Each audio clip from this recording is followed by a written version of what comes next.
La reforma personal siempre va a ser un problema, no tanto para los de mi generación y anteriores, sino para los jóvenes, pues si no hay quien financie eso, va a tocar que sea el Estado el que financie y la parte que haga falta cargarla a impuestos. ¿Cuáles son los objetivos claves de esta reforma? Crear unas nuevas figuras para ayudar a las personas que tengan unos recursos de donde vivir. La segunda de ellas es flexibilizar los requisitos para poder obtener una pensión.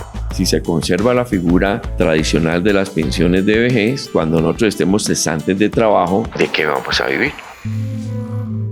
Red Empresarial, el informativo de la Facultad de Ciencias de la Administración de la Universidad del Valle. Análisis. Actualidad. Información.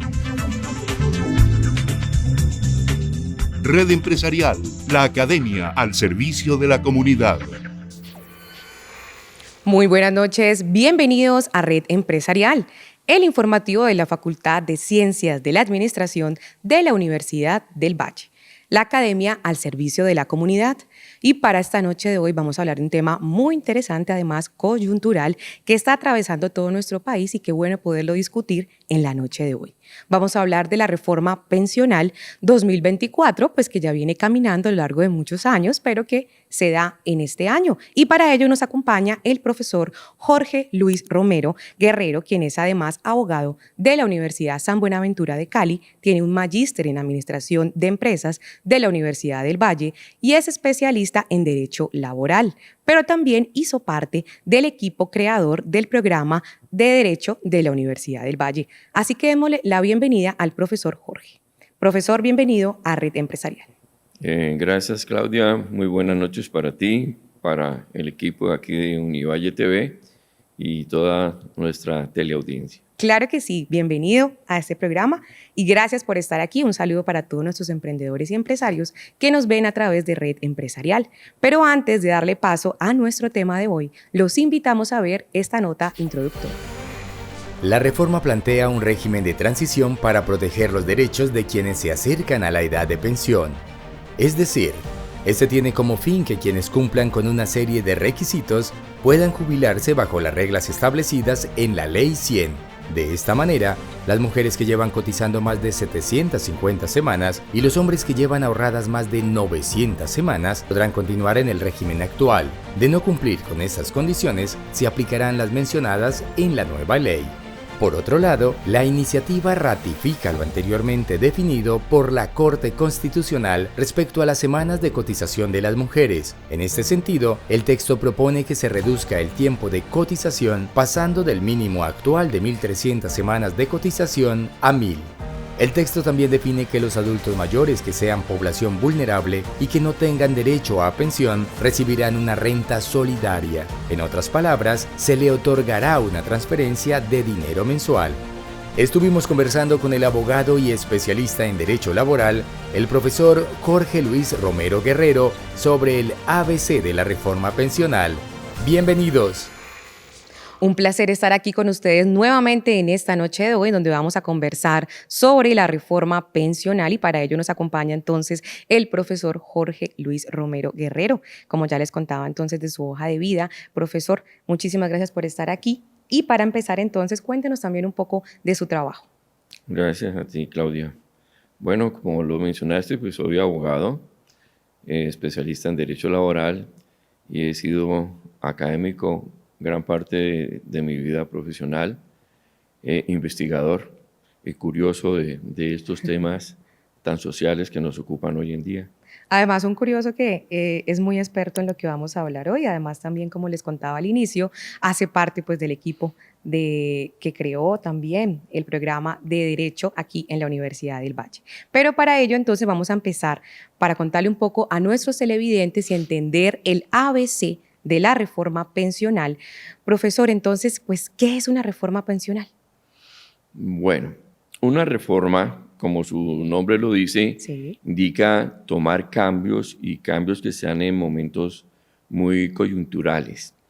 Pero para que podamos como entender el porqué de las reformas, sí, creo que es necesario como contextualizar ¿cuál es esta figura de las pensiones?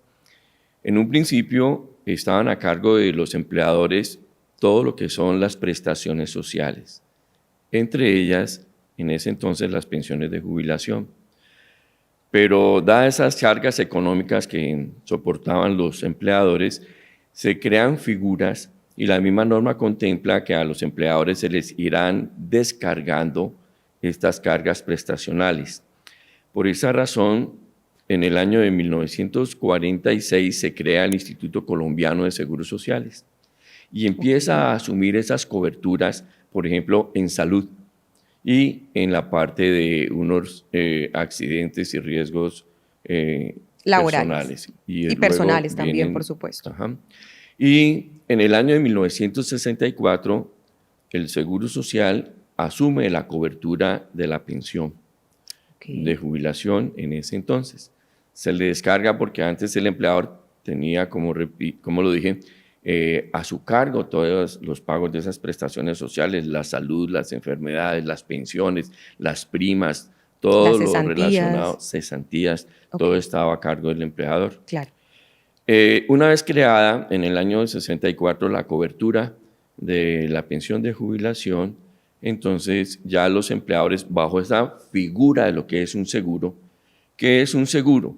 Pues que se asume un riesgo, pero quien va a pagar, digamos, esos costos de esos riesgos ya no va a ser una sola persona, que en este caso era el empleador, sino que un grupo de personas con un aporte asumen esos riesgos y puede darse los pagos de esos costos, en este caso, asumirlo de la pensión. Cuando se crea esta figura de la pensión, se crea bajo unos aportes tripartitos. Una parte aporta el empleador, otra parte el trabajador y otra parte la aportaba el Estado. Entonces, el Estado, por alguna circunstancia, pues no cumplió con su obligación de hacer los aportes, de modo que ya el sistema en ese momento nace desfinanciado. Okay. Se soporta entonces en los aportes hechos por los empleadores y los trabajadores. Los empleadores hacen sus aportes proporcionalmente al número de trabajadores que tiene vinculados. Sí.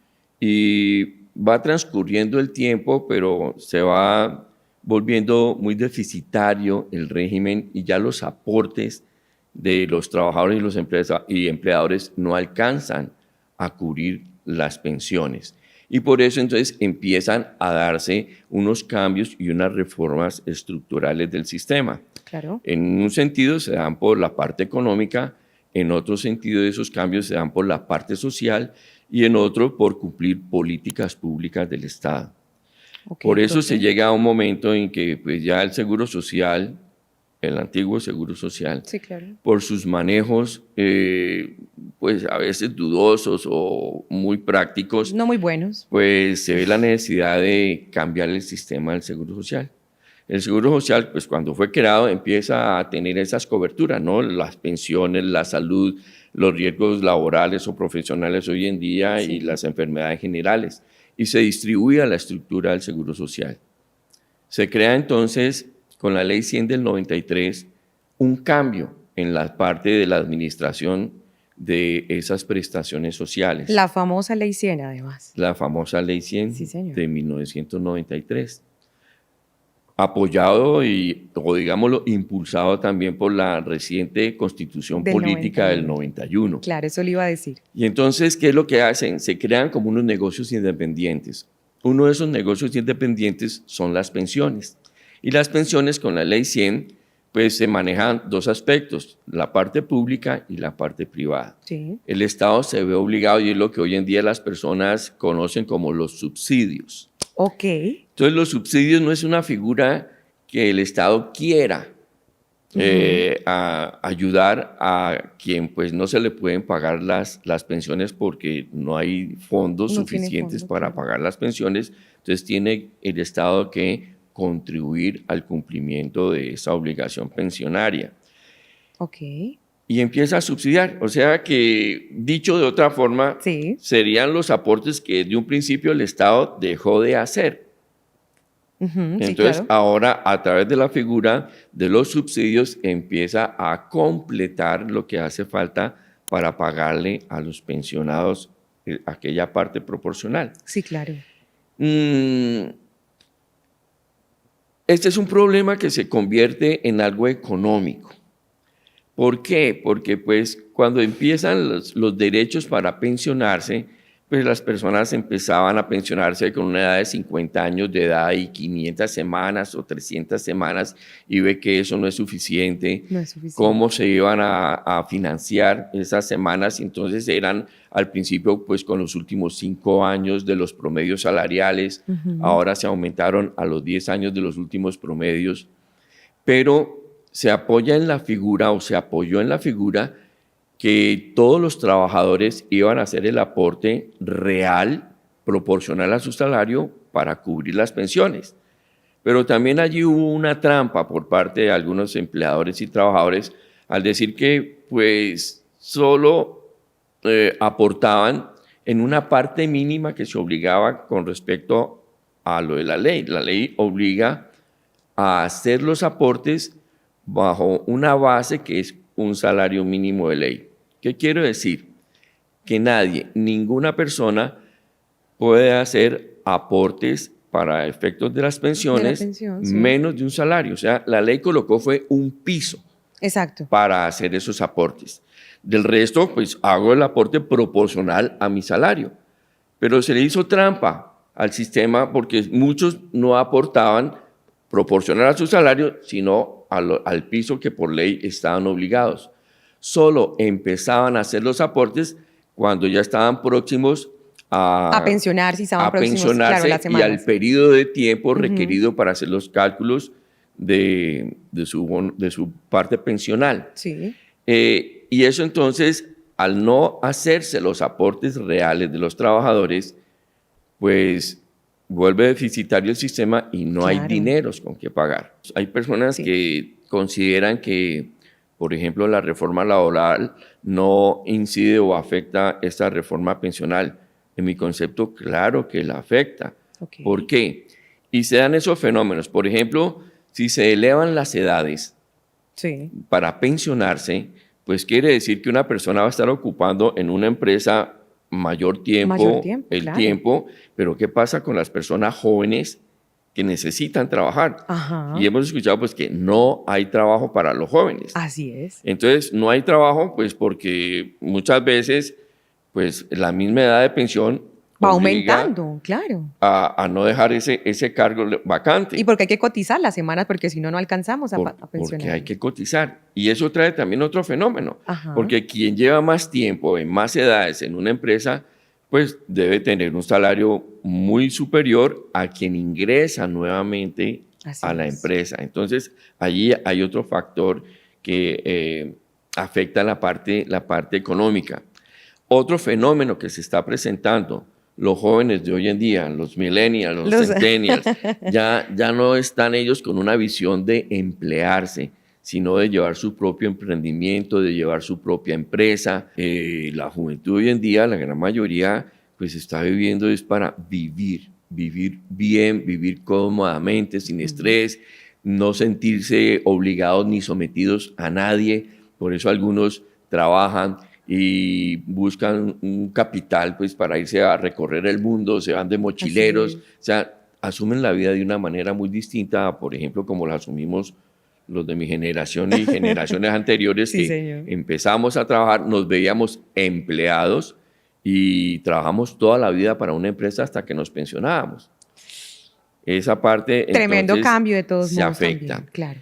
El otro factor que viene a tomar decisiones de reformas pensionales, pues también van siendo esas políticas públicas, pues que hay personas que no pueden trabajar, hay personas que están en una informalidad, Sí. o hay unas personas que por algunas circunstancias, pues por ejemplo por las edades ya no son fáciles que sean contratados en una empresa y se quedan sin trabajo y se quedan sin una futura pensión o un modo de sobrevivir. Entonces, esos son factores que influyen en los gobiernos para querer dar unas ayudas. Por ejemplo, dentro de esas políticas públicas están estas ayudas que empezamos a dar en estos gobiernos anteriores Sí. a las personas de la tercera edad, ¿no? Aquellas personas pues, que son los adultos mayores y se crean estas otras figuras para darles una ayuda.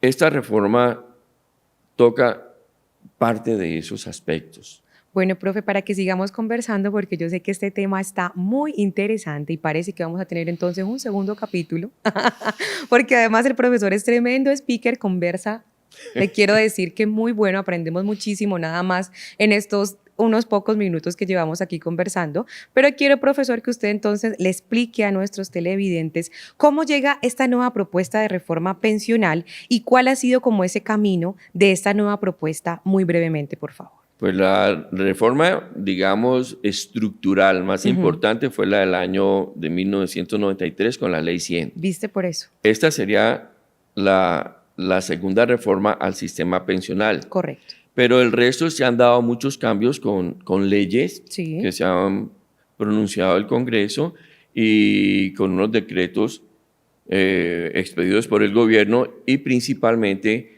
por sentencias de las Cortes, tanto constitucional como la Corte Suprema, que han obligado a los cambios. Por ejemplo, una de las últimas sentencias del año 2023 referente con la edad para pensionarse de las mujeres. Sí. Se dio en un principio pues, por una sentencia de la Corte Constitucional de rebajar las semanas para las mujeres. Ahora pues ampliaremos las circunstancias, Claro, de las 1.300 a las 1.000 semanas, y fuera de eso, pues dentro de los programas de gobierno también se crea una figura de reducir ese número de semanas por el número de hijos, máximo 3 hijos, reducir 50 semanas por cada uno de los hijos. ok. Entonces, se toma también como una parte, a ver, y es manejo financiero, es que Sí. todo se centra en que pues, si yo no puedo pagar, ¿cómo puedo sostener esas políticas públicas? Por ejemplo, la de los adultos mayores. ¿Ves? Que antes era por una cuota del Estado, Sí.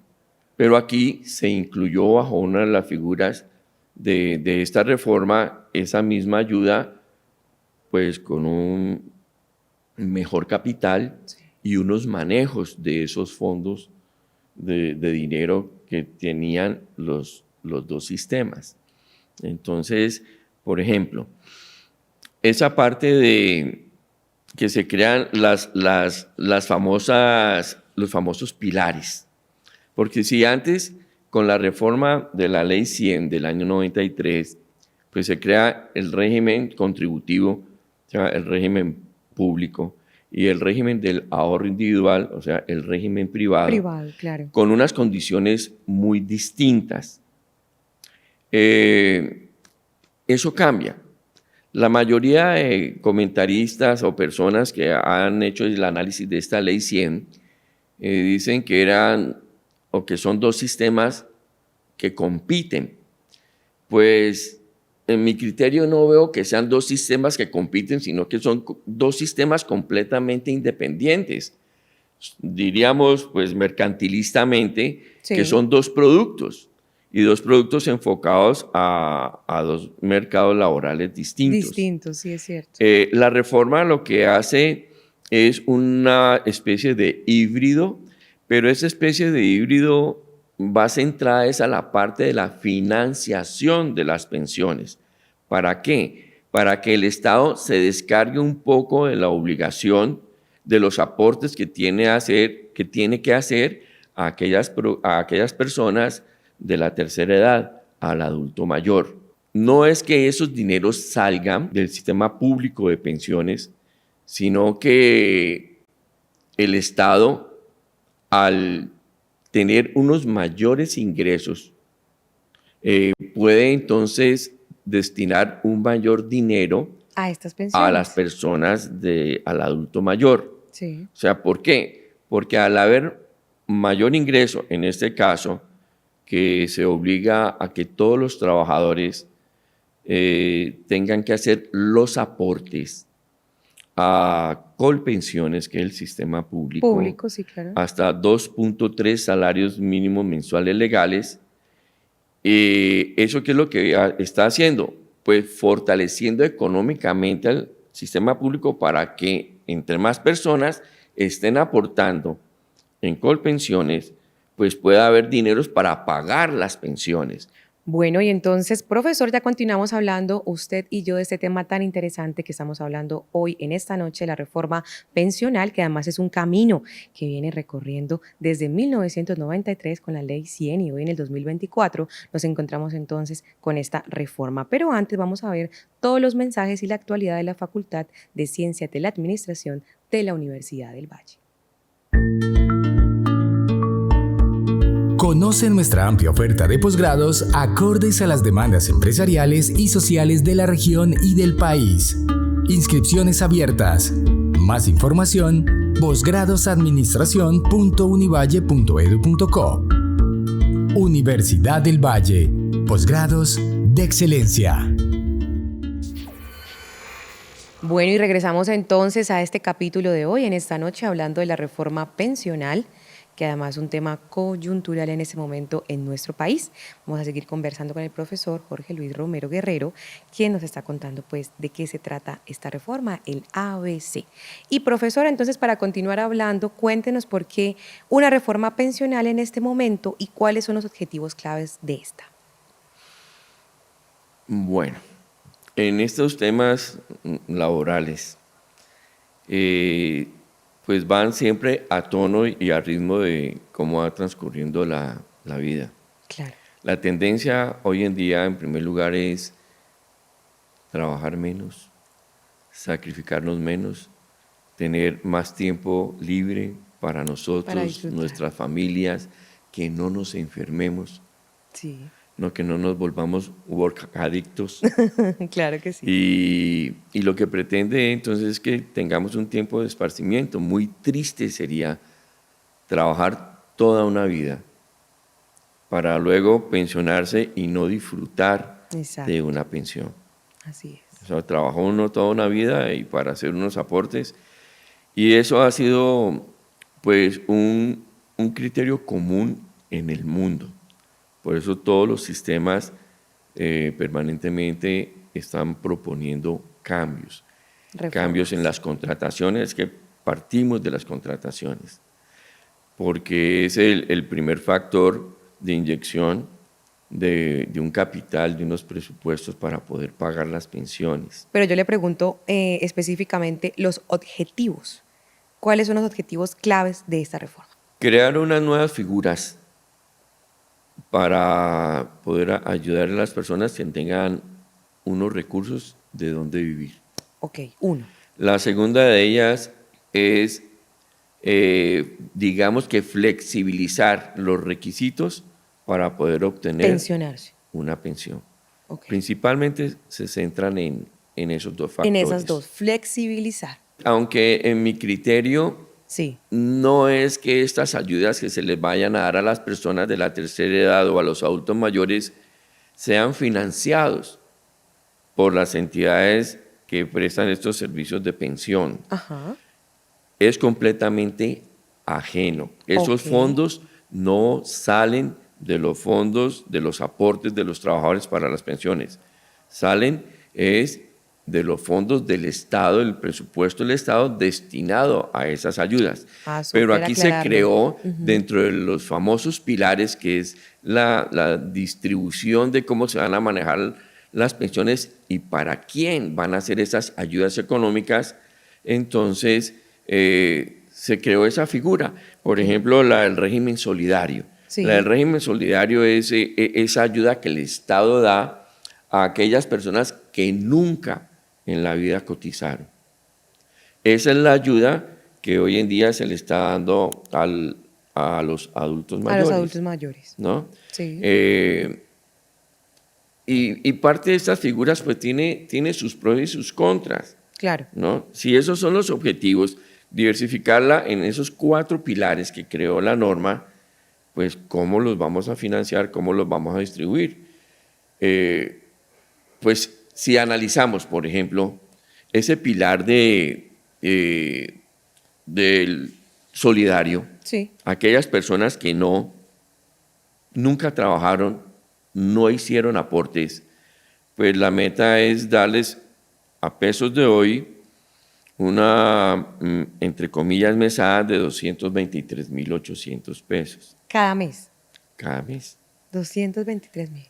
Pero entonces, ¿a qué personas? ¿Qué considera la norma que a quienes se les puede dar esas ayudas? Entonces, primero los cataloga a aquellas personas que estén en el SISBEN catalogados hasta C3. Ok. A ellos va dirigidas esas ayudas. Sí. Y para los hombres que tengan 65 años de edad y las mujeres tengan 60 años de edad. Ellos van a recibir esas ayudas. La otra parte que se distribuyeron las pensiones dentro de los pilares está el pilar del régimen semicontributivo. Esta parte del pilar semicontributivo son aquellos trabajadores que han laborado pero no cumplen con los requisitos para acceder hoy en día a una pensión.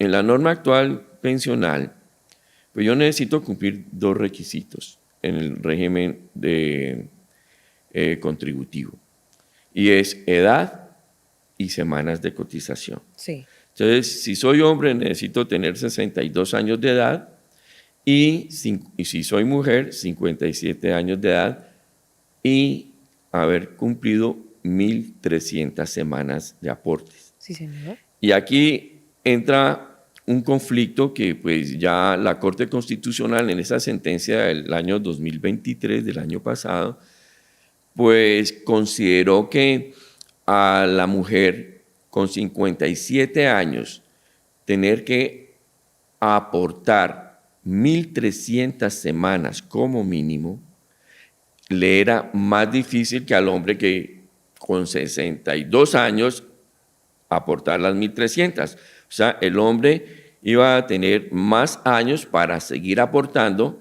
y la mujer no.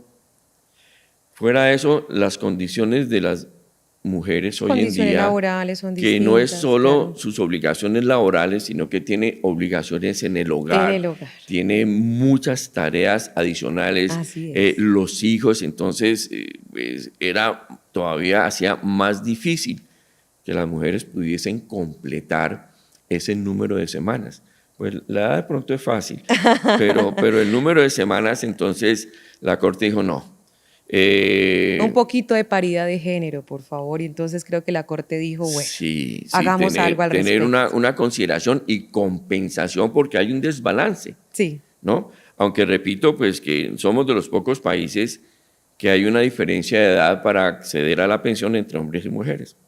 En Bueno. Estados Unidos es la misma edad, por ejemplo. Imagínese usted. Y además No. también las condiciones laborales y calidad de vida también son diferentes. Profe, vamos a continuar hablando entonces, vamos a entrar a nuestro tercer bloque, pero antes vamos a ver toda la información de actualidad y nuestros patrocinadores de la Facultad de Ciencias de la Administración de la Universidad del Valle. Conoce nuestra amplia oferta de posgrados acordes a las demandas empresariales y sociales de la región y del país. Inscripciones abiertas. Más información: posgradosadministracion.univalle.edu.co. Universidad del Valle. Posgrados de excelencia. Bueno, y regresamos aquí esta noche en Red Empresarial hablando de la reforma pensional. Como ya se han dado cuenta, es un tema que tiene mucha tela por cortar, y además al lado del profesor Jorge Luis, que lo pone de una manera muy entretenida. Estamos aprendiendo un montón, entender un poco toda esa línea cronológica de lo que ha pasado con las reformas, entender de dónde viene, desde 1993 con la Ley 100, pero además todas las reformas que se le han hecho en el camino, y entender también un poco cómo funcionan los subsidios, ¿sí? Ya que tenemos de pronto unas ideas distorsionadas, pero también entender esta reforma, cómo impacta al pueblo colombiano. Y para ello, entonces, vamos a seguir conversando aquí en este bloque de cierre con el profesor Jorge Luis Romero Guerrero. Profesor, continúe, por favor. Bueno, gracias, Claudia. Pues los desafíos que se presentan ahora, pues todo se centra en el eje de estas reformas y es el factor financiero. Sí. Si es la voluntad y muy bienvenida que queramos hacer unos aportes y unas ayudas a toda la población, sobre todo a aquella población que ya se encuentra en una edad y en un estado absoluto de pobreza. Es una buena idea. Claro. Pero ¿cómo financiarlo, no? ¿Cómo es ese piso? Mientras hay generaciones que no quieren trabajar, que entiendo yo, son las que con ese aporte mantienen las otras que van caminando, ¿cierto? Claro. A ese, valga la redundancia, ese camino de la vejez. ¿Cómo hacemos con esas nuevas generaciones que de pronto no aportan como lo estamos haciendo nosotros o como la hizo la suya? sí, sí, y la mía y las anteriores. Exacto. Sí, es la parte, y entonces por eso se han dado esos manejos. Pues mira, tomamos como ejemplo, en otros países, pues lo que se requiere es que las personas sigan aportando. ¿Para qué? Para poder pagar las pensiones. Es que es más, mira que el régimen, el número de pensionados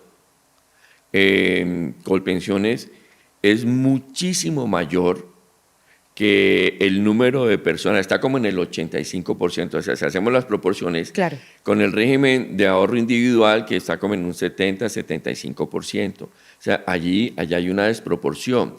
Si, ¿verdad?, se logra fortalecer ese músculo financiero del régimen público, obligando a que todos hagamos aportes hasta 2.3 salarios mínimos mensuales legales, aunque Sí, el gobierno quería que ese umbral fuesen 4 salarios, pues ¿qué es lo que va a llevar? Que pues quien gane hasta 2.3 salarios obligatoriamente va a tener que hacer los aportes al sistema público, o sea, a Colpensiones.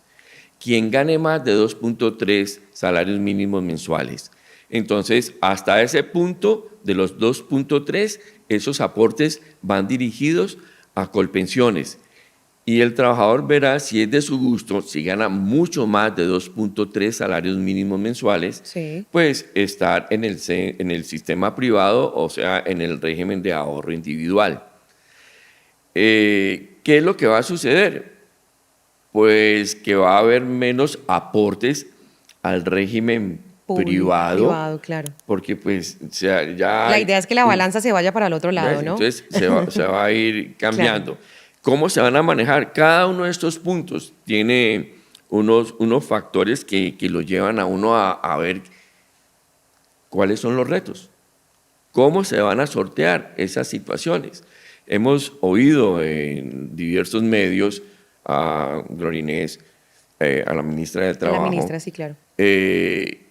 pues que este sistema, según la reforma, estará financiada hasta el año 2053, 2050 y pico. Sí. Otros estudiosos económicos dicen que este sistema le dan una vida de tanto, entonces que eso obligaría a otra reforma, o sea que todo se centra en un factor financiero. Esos son los retos que va a tener este gobierno y los que vengan después de este gobierno, pues si esta norma no llega a ser declarada inexequible por la Corte Constitucional. Bueno, profe, entonces, ¿qué cree usted? ¿Qué es lo mejor en este momento que pueda suceder con la reforma pensional para Colombia y para los colombianos, por supuesto? La reforma pensional siempre va a ser un problema. Pero bueno. Porque no tanto para los de mi generación y anteriores, sino para las de ustedes y los jóvenes, Para la nuestra. que pues si no hay quien financie eso, Exacto.